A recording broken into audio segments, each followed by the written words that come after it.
Thank you all for joining us here at I-80 Sports, where today the off-season has just begun in the NHL, and we've got a lot to cover today. So without further ado, guys, thank you all for joining us here again at I-80 Sports.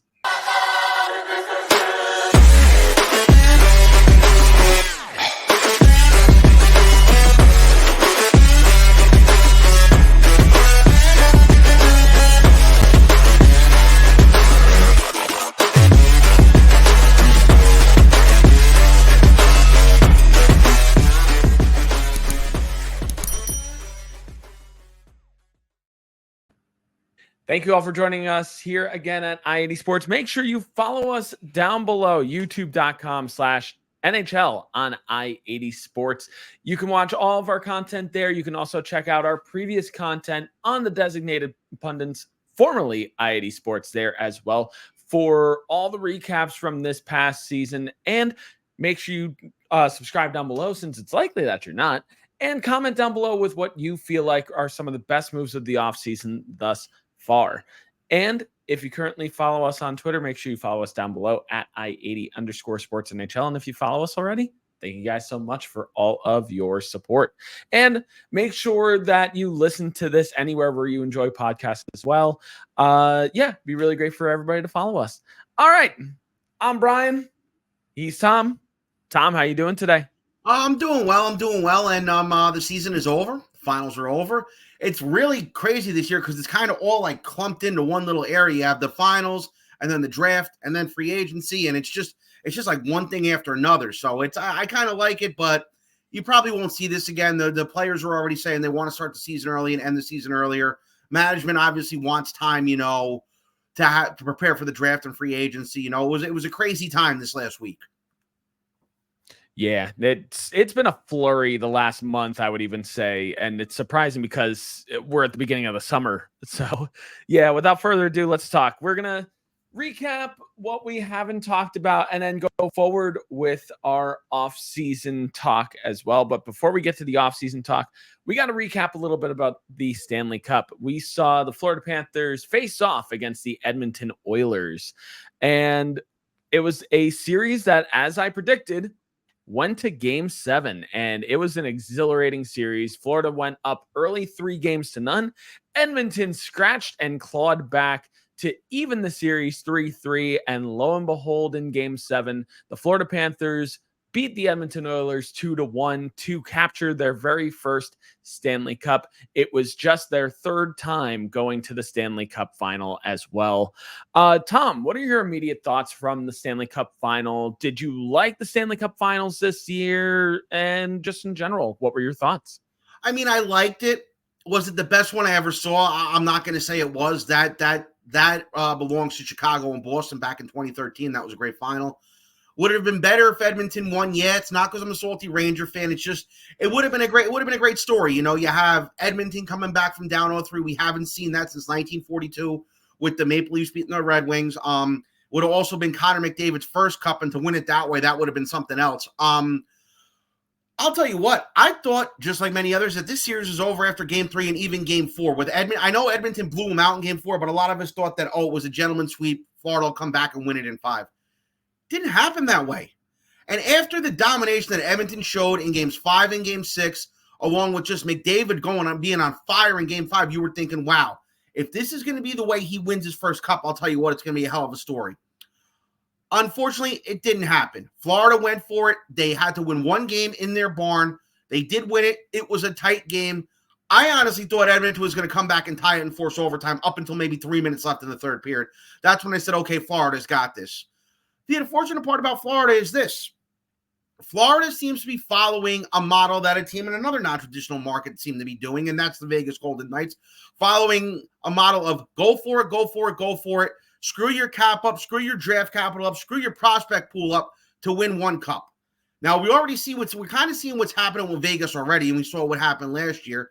And now Florida right now is getting gutted like a fish.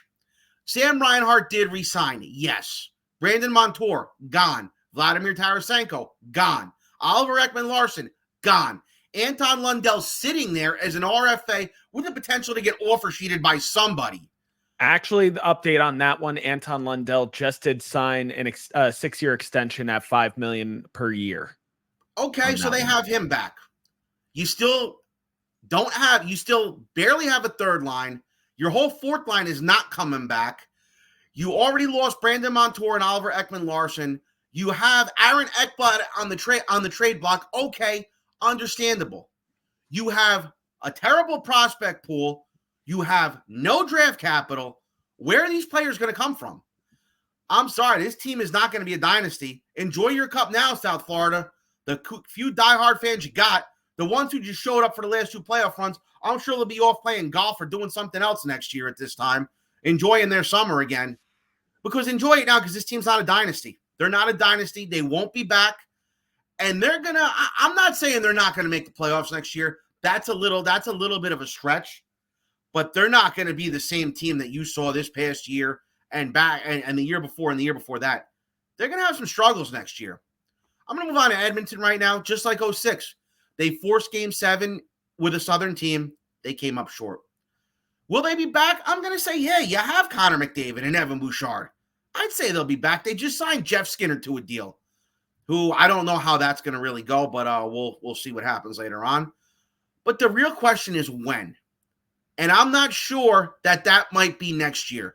I'm not sure that everyone's saying, oh, well, they'll just follow the Florida model they got there and they'll just come back next year and win. I'm not so sure about that. I'm not so sure. Their division did get a little weaker, yes.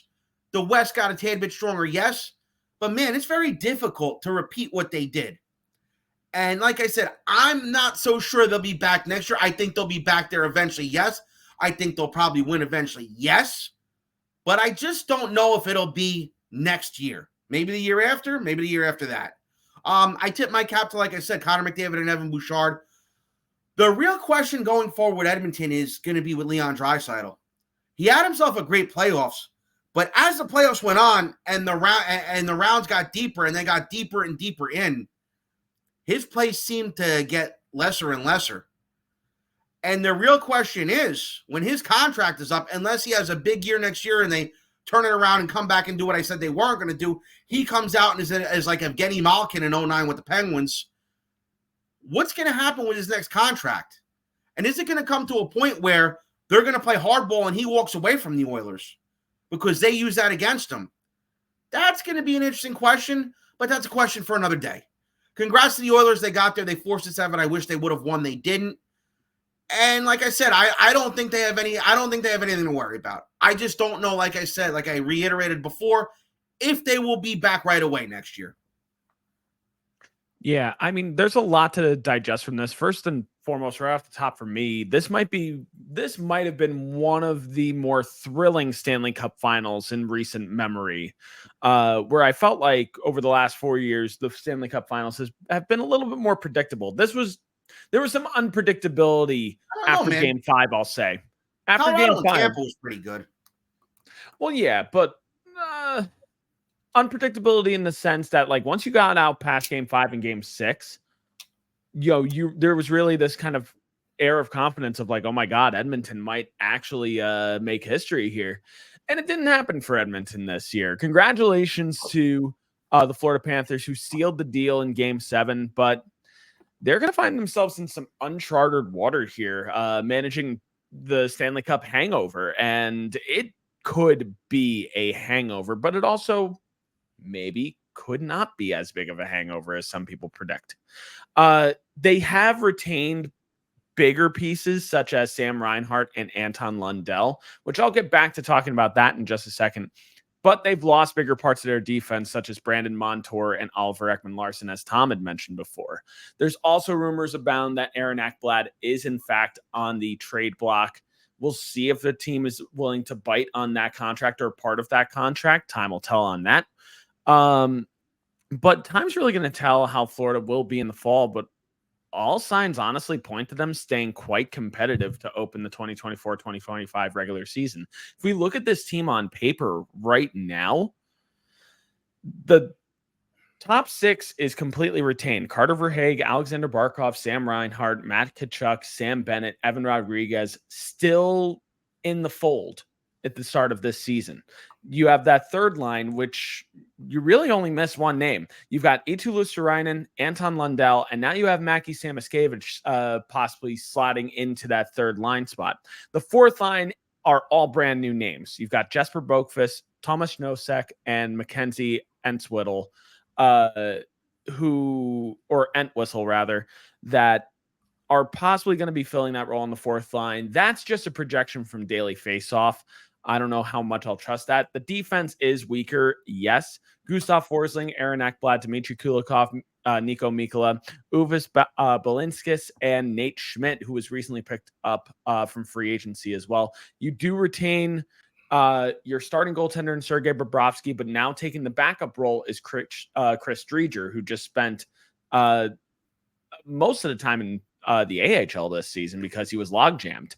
A more than capable goaltender, but I think Florida's going to stay competitive. Honestly, I don't see how they don't.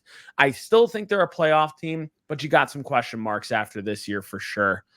As for Edmonton, I honestly think there's nothing for them to hang their heads on. They almost made history, and Connor McDavid and Evan Bouchard had some of the best postseasons in the NHL 21st century. Edmonton is going to be back to this spot at some point. It might not be this upcoming year, but I think it will be in years to come. They're only going to get better in this offseason. They've signed Jeff Skinner. They retained the services of Adam Henrique. They re-signed that entire fourth line, which was really impressive to see. They're a team that's just improving overall. And I think that Edmonton is eventually going to get back there.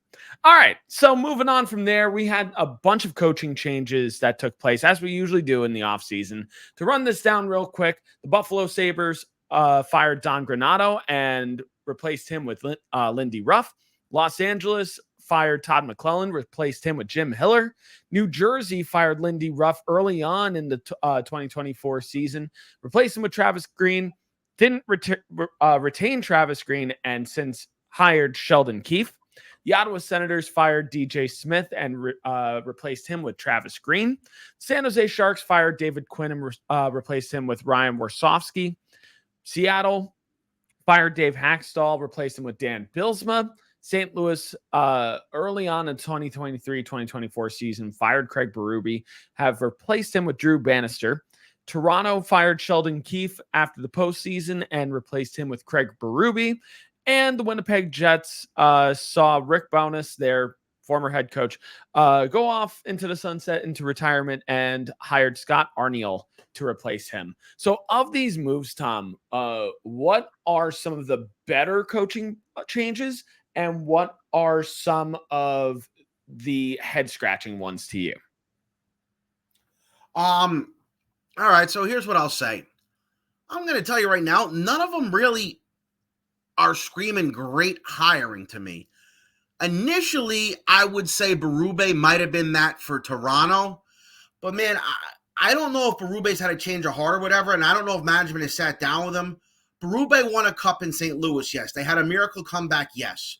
He was a midseason replacement, yes. But, I mean, all those years later, O'Reilly gone, Tarasenko gone, Pietrangelo gone.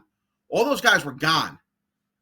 And it does make me wonder, especially Tarasenko, I think they all wanted out because of him, because they couldn't stand playing for him anymore. And now you got guys here like Austin Matthews, John Tavares, William Nylander, potentially Mitch Marner. We don't know if he'll stay there yet or not. As of right now, he is going to be playing for the Leafs. Will they respond to him like those players responded to Berube in St. Louis to get the job done?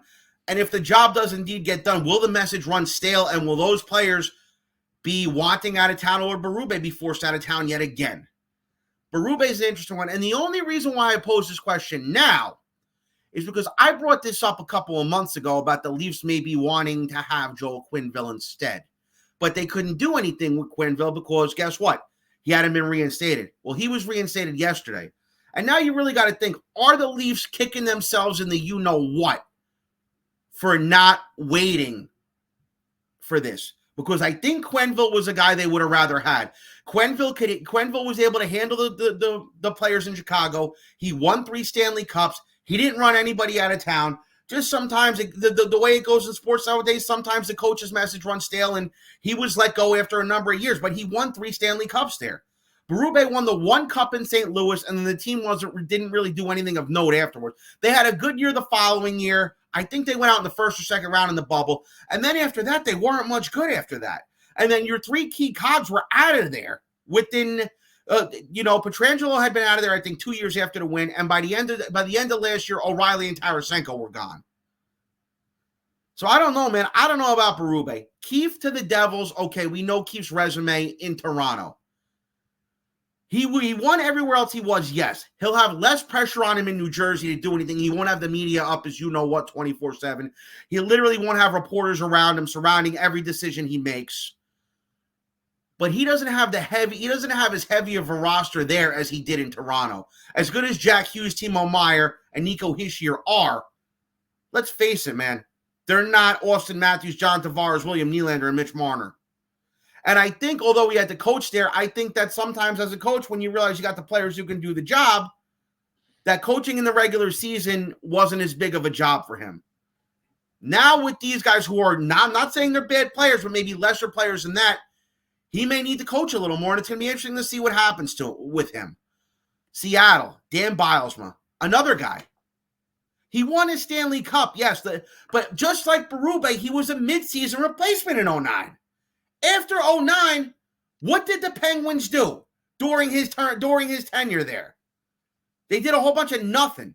They got to a conference final with a stacked team in 2013 to be embarrassed by the Boston Bruins. Other than that, it was a first-round ouster just about every other year, culminating with a blown 3-1 lead in 2014 to the Rangers. How this guy got the Olympic team job in 2014, I still don't understand. Sorry, man. I can't sit here and say that Dan Bilesma was a good hiring. And then the guy went to Buffalo and he was no good there either. It's not a good hiring. I'm sorry. Travis Green, the Sens are in the toilet, whatever. Means nothing to me. Jim Hiller had a good year with LA as a midseason replacement. I think that was fine with LA. I think that's who they wanted there. I think, like I said about LA, they're status quo. They don't care as long as they make the playoffs. I think that they're still riding on the coattails of Kopitar and Doughty. I've said it before, and I'll say it again. I don't know how much longer they can keep doing this, but they insist on keeping on doing it. So I don't know. Now we move on to Buffalo and Lindy Ruff. The train wreck that Buffalo is, it's 13 years now without the playoffs. And I still don't think this is. So you're without the playoffs, you try to bring nostalgia back, and he was one of the best Sabres coaches of all time. He led them to the finals in 99. He coached those great post-lockout teams of Briere and Drury, who went to the conference finals in 06 and 07. But I don't know, man. This isn't soccer. This isn't Europe, where you can just keep constantly bringing coaches back and expecting the same results. I've never seen it work over here with bringing a coach back. I've never seen it work. You as a Devils fan know this. How many times did they bring Larry Robinson back? I think they brought him back at least twice. It worked once. It didn't work the other couple times. Same thing with Jacques Lemaire. That's what I'm saying. That's what I'm saying. It's not going to work. It's just something to appease the fans. And if you're going to appease the fans, why don't you just put Dominik Hasek in that? I hear he's still playing somewhere in Czech Republic. All true points. Honestly, I do like what Toronto did ultimately. They needed, Sheldon Keefe needed a change of scenery. You could just tell that his confidence had wavered by the end of this current postseason. I think hiring Craig Berube is harmless innately. I think it's a perfectly fine hiring. It's a change of voice in the locker room. But as Tom had mentioned before, there is a concern of, does he have a tendency to be too hard on his players? But that being said, Toronto needs a kick in the keister at this point. Some of those players have been coddled big time by Sheldon Keefe, I feel like. So I think Craig Berube could potentially be a good answer in Toronto. Is it going to be enough for them to get to the conference final or even the Stanley Cup? Who knows? But I think Toronto is hoping that they can go further than they have the last 3 years with Keefe under center. That being said, another man's trash is another man's treasure. The Devils will benefit greatly from Sheldon Keefe at the helm, I feel like. He's got a lot less pressure on him. He's not going to have the media on top of him all the time. and he gets offensive results. And the Devils are an offensive heavy team, big time. And Keefe is already working with a better defense and goaltending tandem than he ever had in Toronto at the moment. So this is a guy who made the playoffs in each of his last 5 seasons with Toronto. I think that this is going to be a really nice match for New Jersey in general. I'm going to be contradictory on this one to Tom. I actually do like the hiring of Dan Bylsma in Seattle. I think Seattle needed a seasoned coach. Now, yes, Dan Bylsma's track record as of recently has not been very good. But I think for a younger and developing team, I think you need an older coach who's seasoned, who has seen the evolution of the NHL game over the last 2 decades to really understand what some of these younger players are going through. So I think this is a really nice move overall. And time will really tell with Seattle. I think they'll benefit greatly from the Pacific getting a little bit worse this year. I think they could be a team that sneaks into the playoffs next year, but that's a preview for our Pacific preview when we get there later this summer. Thinking in hindsight, LA's deciding to take the interim tag off of Jim Hiller, I think is harmless. I think it's a really nice move in general. Todd McClellan was not the answer for LA. I think I would have liked a sexier pick for LA, being a larger market team. But overall, I think it's still a good and conservative hiring. What I'm lost on is what made the Ottawa Senators, like, what did they see in Travis Green in Vancouver and his short time in New Jersey and made them say, yeah, that's our guy? I'm puzzled. Travis Green is a more than capable coach, don't get me wrong, but I just feel like Ottawa needed a different general behind the bench to finally get them back into the playoffs. I don't think Travis Green is that guy to finally get them over the hump. I'm sorry. And much respect to Travis Green. I just think Ottawa needed somebody a little bit different there. And as for Buffalo, although I really like Lindy Ruff as a coach, obviously I highly respected him while he was in New Jersey. It was unfortunate how his tenure ended there. And how much I love the nostalgia reunion in this sense. I just feel like he's not the right coach right now for the Buffalo Sabres. This team is very defensively minded. You've got some really, really big younger defensemen in Owen Power, Rasmus Dahlin, and Henry Yokiharu. And it's not Lindy's game. Lindy's game is offense, offense, offense, and defense is secondary in a lot of ways. I'm hoping for the best, and I think Buffalo may even sneak into the playoffs with Lindy at the helm because he's a coach that can get the best out of his players quickly. But I just don't know what to make of this one. I really hope that Buffalo doesn't regret this in the long run. I think this is Lindy's retirement hiring, though. I think that this is going to be probably his last stop on his coaching journey before taking a front office job in Buffalo, I think. That's just my 2 cents there. All right, moving on to some NHL draft thoughts. We'll keep this kind of quick and concise. With the first overall pick, the San Jose Sharks drafted Macklin Celebrini from Boston University. And it's left to be seen if Macklin Celebrini is going to go to the NHL right from the get-go. He hasn't really talked too much about what his decision will be, whether he will start his career as a San Jose Shark this year or if he'll wait till next year to make the jump. Really interesting to see what happens. Tom, keeping it kind of quick here, what were your thoughts on the NHL draft? Who do you feel like had good drafts, and what left you kind of scratching your head? Oh, come on. It's obvious. San Jose had the best draft. No, I mean, we all knew what was going to happen there. Was surprised to see Cole Yzerman fall as far as he did. The Islanders took him. He's an offensive player. That's not going to solve too many problems over there. The problem with the Islanders is the guy running the show. Lou Lamoriello's got to go. They still don't want to understand that. Philly was interesting selecting Jet Luchenko that high. I really didn't think he was going to go that high. I really didn't.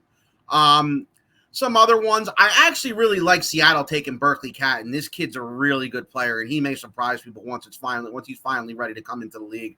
It might not be this year, it might be the following year, but Berkeley Catton, watch out for him with the Kraken.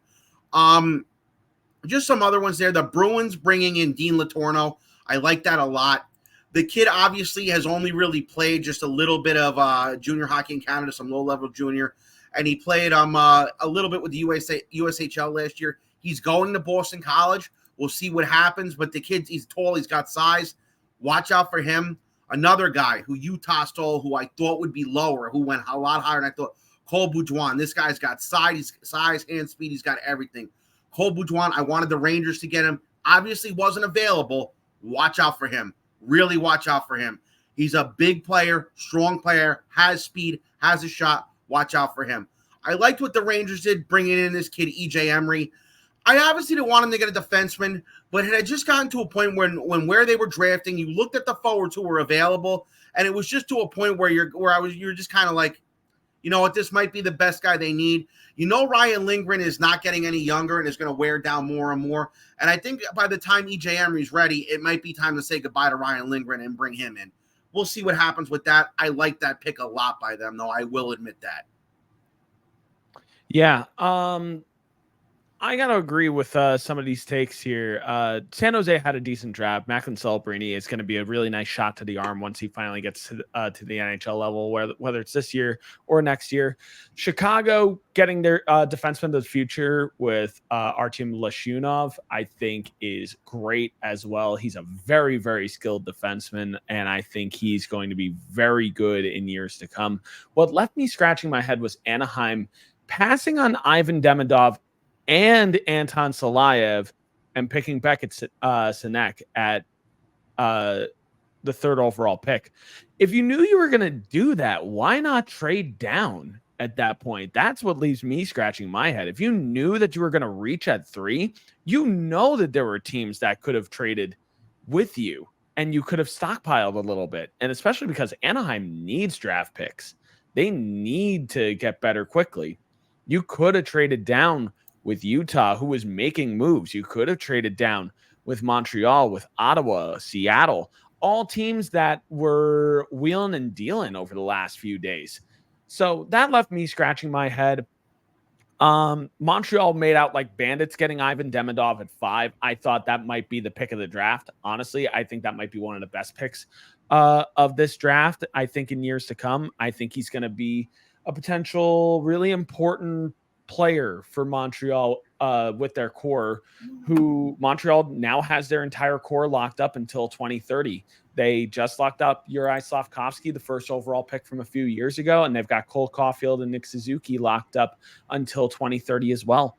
So I think Ivan Demidov is just an addition to that core, and I think Montreal, maybe in the next few years, we could be talking about as a really interesting team to watch. The Devils.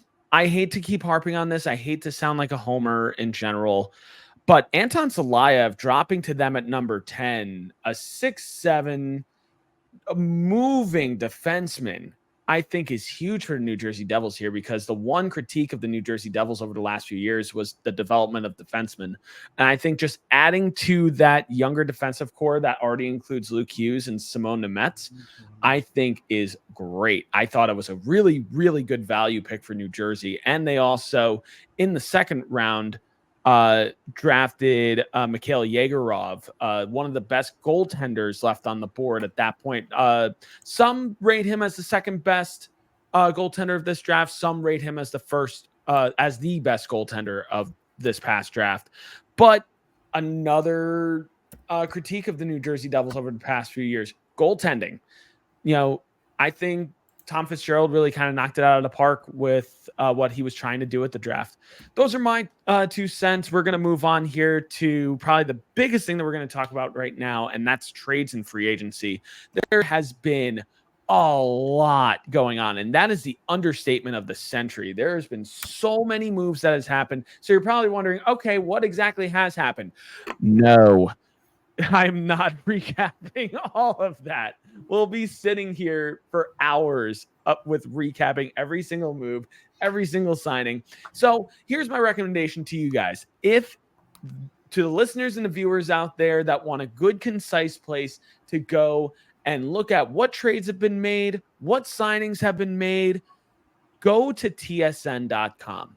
go to Toronto Sports Network. They have a trade tracker there, and they have a free agency tracker. They are godsends. You can even sort them by your favorite team. If you don't want to just scroll through and see what your team did, you can literally sort by your team. You can sort by player. You can sort by position, whatever you want to do.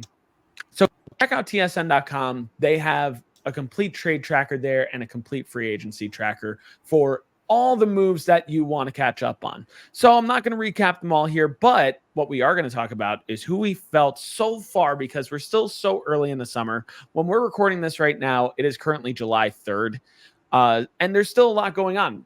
For instance, right when Tom and I started recording, Vladimir Tarasenko signed with the Detroit Red Wings. There is still a lot going on. There are still players out there in free agency on the trade block that could be moved before October 7th when the season opens up. So we'll just talk about who we think tentatively are winners and losers of this offseason thus far. So Tom, I'm going to start here with you. A lot has gone on, but who do you feel has made some of the best moves of the offseason?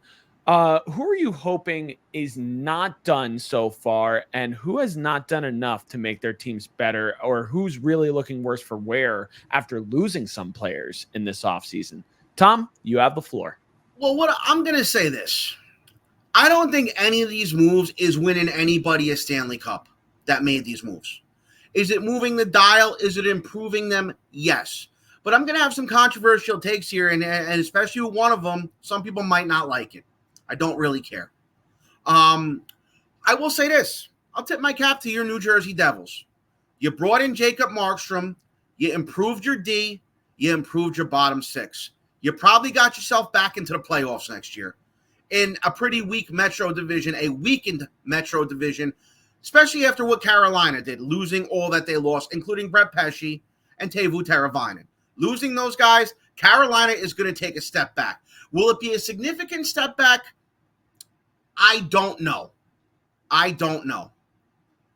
That's going to be interesting because I'm going to talk about some other teams later on that might actually tilt the East a certain way this year. But your Devils definitely improved, definitely got themselves into a top 3 spot in that division. And I'm going to explain why that's going to be important in a little bit. Chicago. Now, Chicago's interesting. I don't know if this is going to be a playoff team. I liked who they brought in, though. Bringing in Tyler Bertuzzi, bringing Teravainen back to where he won his only Stanley Cup. I like all that. Craig Smith, solid guy, can score you 20 goals if you use him the right way. Pat Maroon, Alec Martinez has been a stalwart on the blue line for years with LA and Vegas. It's good pickups. But I'm just not so sure if that's going to put I think it'll make the Blackhawks a little bit better, but I don't know if that's going to put them into the Stanley Cup playoffs. I'm just not 100% sure, at least not yet. At least not yet in a stronger Central Division. Utah, I liked what they did. They brought in a lot of solid defensemen. Same thing with Utah, though. It moves the dial, yes, but it doesn't make Utah a playoff team. I really don't know.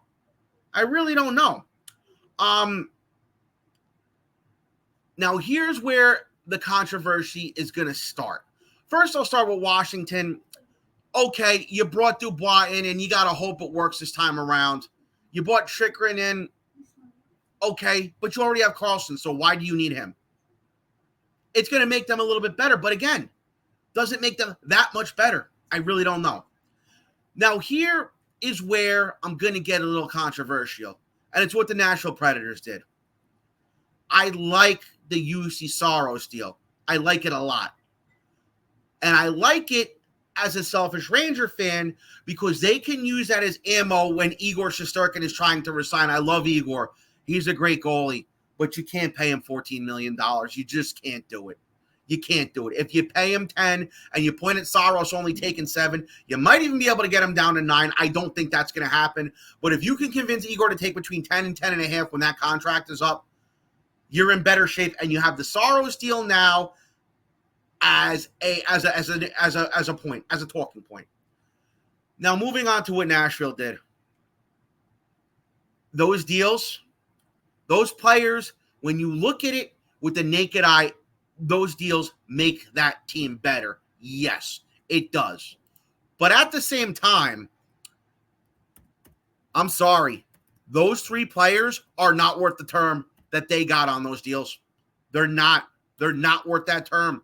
Say what you will. They're not worth that term. Starting with, well, I'm not going to start with Steven Stamkos. I'm going to start with Jonathan Marchessault. Jonathan Marchessault is 33 years old. He got 5 years. 5 years. So that deal is for 5 years. It'll be up when he's 38 years old. Does that deal win the Nashville Predators the Stanley Cup? No, it doesn't. I think that it gets them a little bit better. Yes, I think it does. But I am not 100% sure that that is gonna make the Predators a Stanley Cup champion. You're gonna be paying him about $7 million over the next 4 years. So he's 38 years old for March. So over the next 5 years, he's 38 years old. It makes them better. It probably gets them into a top 3 spot in the Central, but that's not worth the money. Steven Stamkos, same thing. It's horrible what happened with Tampa. You're going to pay him $8 million till he's 38 years old. Again, I don't know if that's enough. And even Nashville fans, they're happy with the deals. Are they saying this is going to bring a cup? I don't know. But when those guys get older and they drop, their point totals drop, and nobody in the league will want to take them, Nashville's going to be in a ton of trouble, especially with Chicago, who you would assume is probably going to start surging. And if maybe not this year, but maybe 2 and 3 years from now, we'll start surging. And you still have Colorado in that division with McKinnon and McCarr, who will still be in their primes. And Dallas, who still has Ottinger, Robertson, and Wyatt Johnson, and Logan Stankoven. Nashville got better, but Nashville didn't get themselves any closer to a Stanley Cup. And Nashville is going to hurt themselves in the long run with these deals. They are. You say what you will. They hurt themselves. Vegas did nothing. Why did Vegas do nothing? Because Vegas put all their eggs in one basket to win one Stanley Cup. And now Vegas, like Florida, has no draft capital, has no prospects in their system. Vegas did nothing because they can't do anything. They can't do anything. Vegas did nothing. Seattle, slight improvements there. Now, Detroit. Now, here's the thing with Detroit. The Kane deal I like because it's only for 1 year. The Tarasenko deal they had the money for, but I'm not sure that guy is worth that amount of money for 2 years. He's even been declined. He was used on the third line this cup run with Florida. But here's the thing now.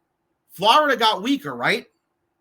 Florida got weaker. Toronto, you would hope that Berube turns them around a little bit. Boston got somewhat stronger being Lindholm in, but I'm not sure Lindholm is Patrice Bergeron, but that keeps them in the playoffs. Tampa, you let Stamkos go, but you brought Gensel in to keep yourselves relevant. That's like a 50-50 in my book. I think Tampa letting their captain go was very shrewd. I don't know if Gensel brings more to the table than Stamkos other than him just being 4 years younger. But now you look at the Atlantic Division with the acquisitions that Tampa and Detroit made and what Toronto did to their back end and what Florida lost and what Boston did as a slight tweak. I would say right now, Boston, Florida, Tampa, Toronto, Detroit. 3 of those teams are in the top 3. I'm not going to say who because I'm not so sure right now. 2 of those teams are your wild card spots. So you move over to the Metro. The Rangers didn't make sexy moves, but they brought Riley Smith in, somebody who I have been clamoring for the last 2 years. Riley Smith is exactly who Mika Zibanejad and Chris Kreider need on that right-hand side. Pass first guy, good for about 20 to 25 goals, and turns it on come playoff time. I love that acquisition by the Rangers for Riley Smith. So you have the Rangers. You have your Devils, who I said are improved. And this is where it's going to get interesting with Carolina Hurricanes and the Washington Capitals. Because I'm going to tell you right now, that third spot, if you're in the Metro, you want to make the playoffs, you're going to have to finish in the top 3. So it's going to be interesting with a weakened Carolina and a somewhat strengthened Washington, what's going to happen for that third spot.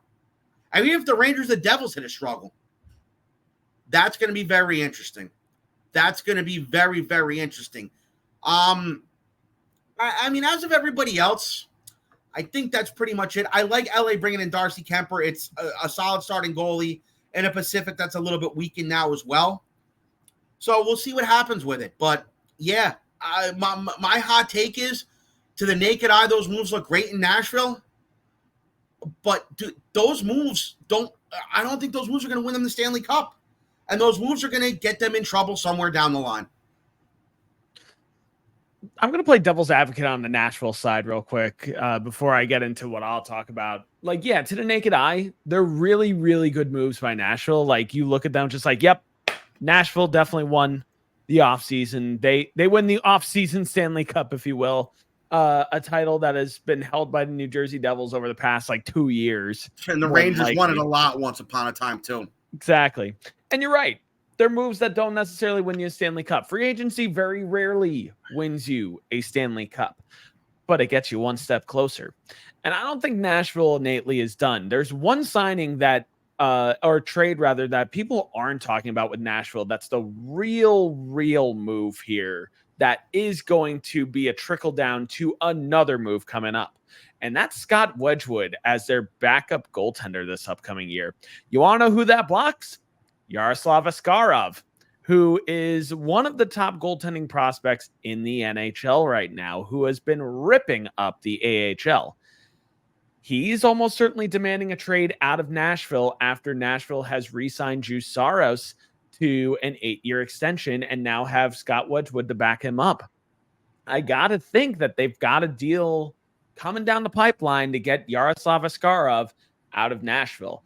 And a team that's going to trade for him is going to pay a hefty premium for him. Because even though you got Saros and Wedgwood locked up, that doesn't mean Askarov's overall stock has dropped.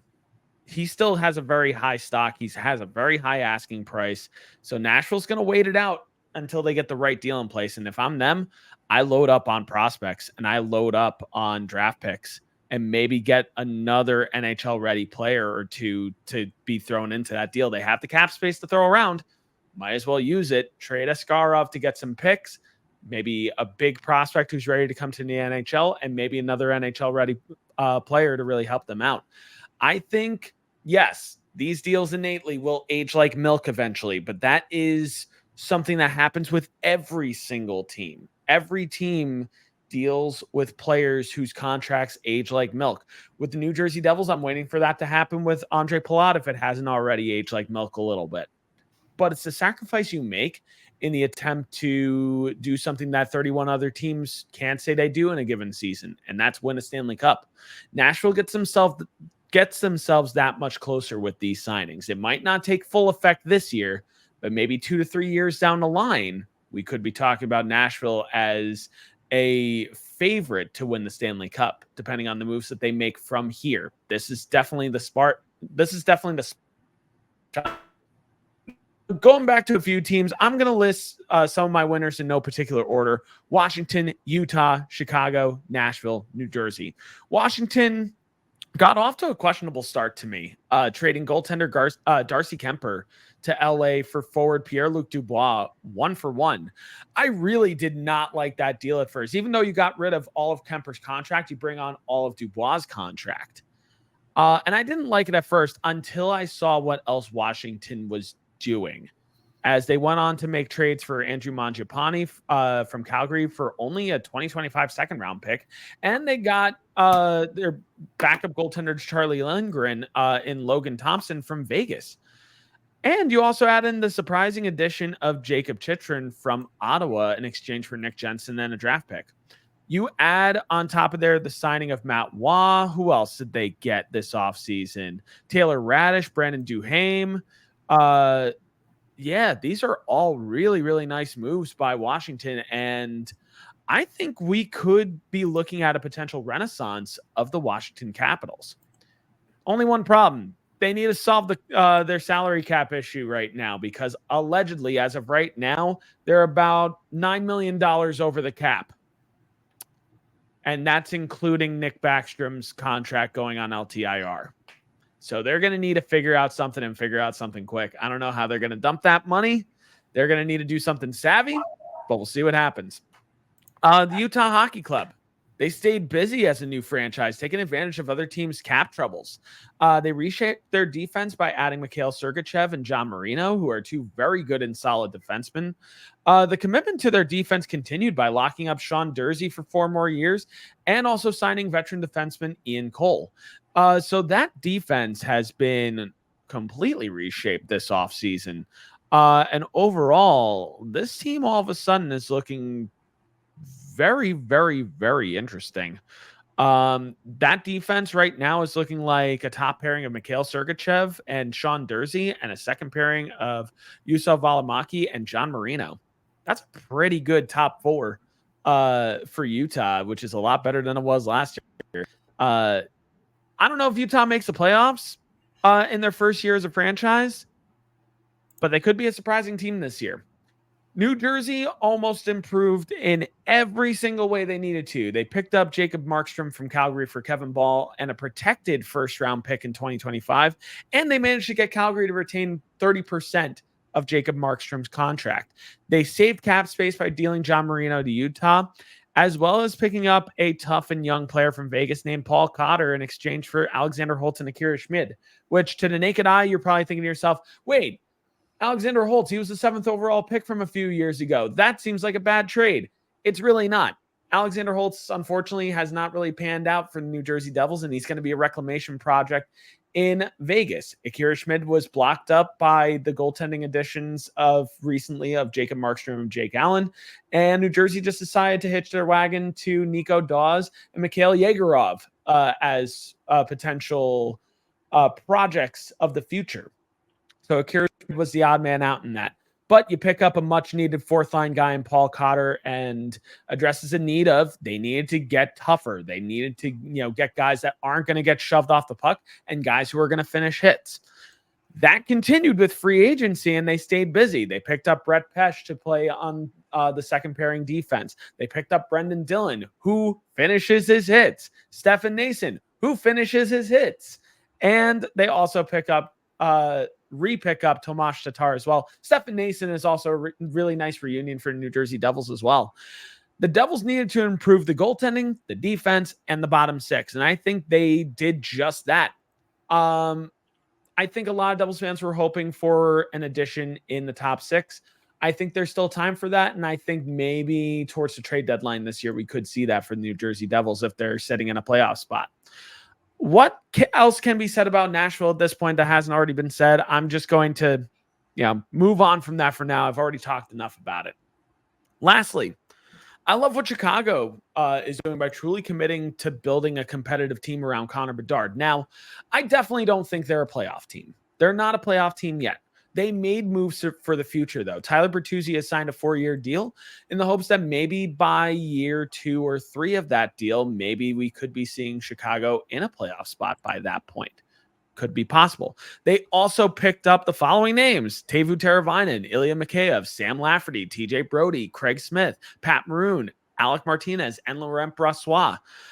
I really do love the commitment to improvement by Chicago. They're not trying to tank. They're not trying to be a bad team by any means. I think Chicago could be a surprising team in the next 2 or 3 years. It's not going to be this year, but I like what they're doing.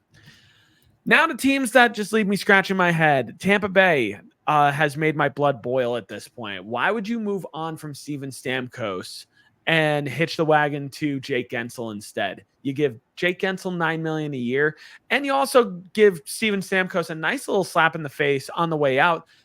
24 hours after Nashville signed Steven Stamkos to a 4-year, $8 million per year deal, you re-up Victor Hedman for 4 years, $8 million a year. I don't know. Look, Victor Hedman is a more important player at this point. He is a franchise cornerstone of that team.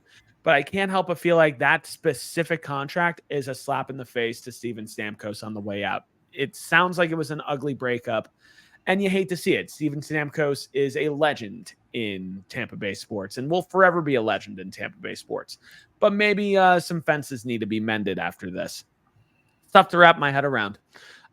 Carolina's lost some really crucial parts of their team, such as Brett Pesce, Brady Shea, Stefan Nason, and Teuvo Teravainen. I feel like the Metropolitan has gotten better around them. Meanwhile, they didn't. They were a team that really didn't do enough to try to improve their team. There's still time. I think there is still maybe 1 or 2 moves that could be up Carolina's sleeve.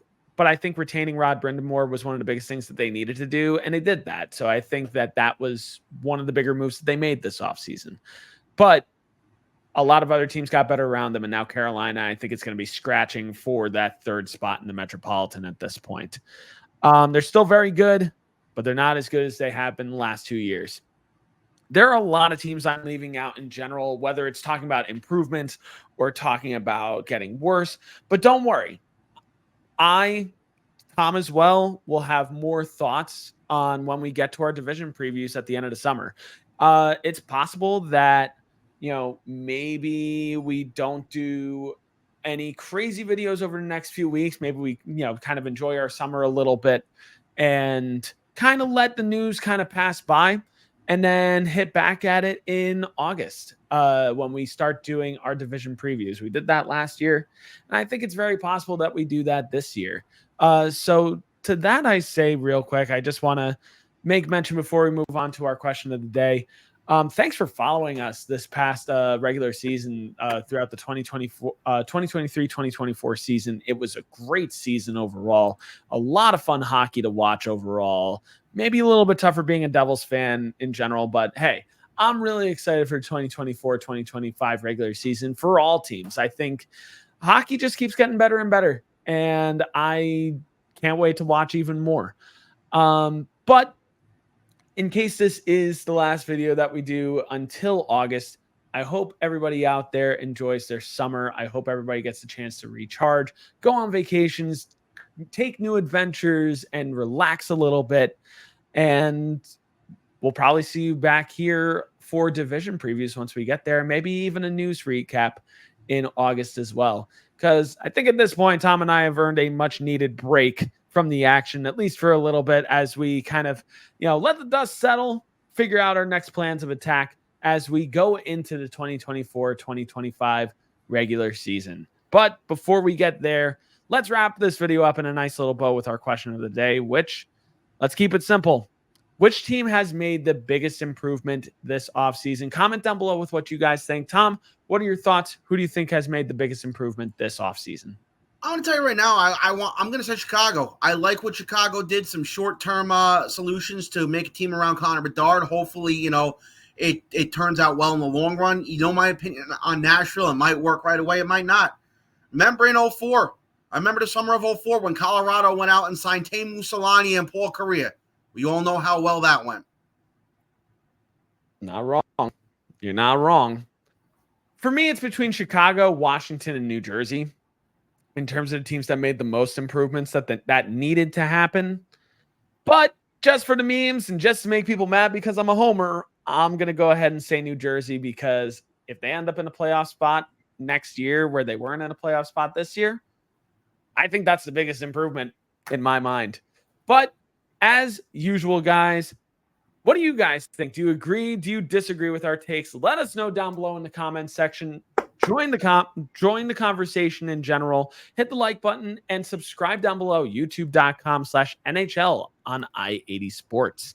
And subscribe, hit the bell notification so that way you know when our content goes live, which might be scarce at least for the next month. But once it comes back, you want to make sure that you are notified. And make sure you enjoy this content wherever you listen to podcasts, whether it's Spotify, whether it's Apple, wherever. Make sure that you enjoy your podcast there as well. And if you follow us on Twitter, make sure you follow us down below at I80_Sports NHL. And if you follow us already, thank you guys so much, because we greatly value all of your support. But with that said, it's time to wrap things in a bow for the 2023-2024 season and look forward to the 2024-2025 regular season. But until then, I'm Brian. He's been Tom. This has been yet another episode of NHL on I-80 Sports. Thanks for joining us, guys.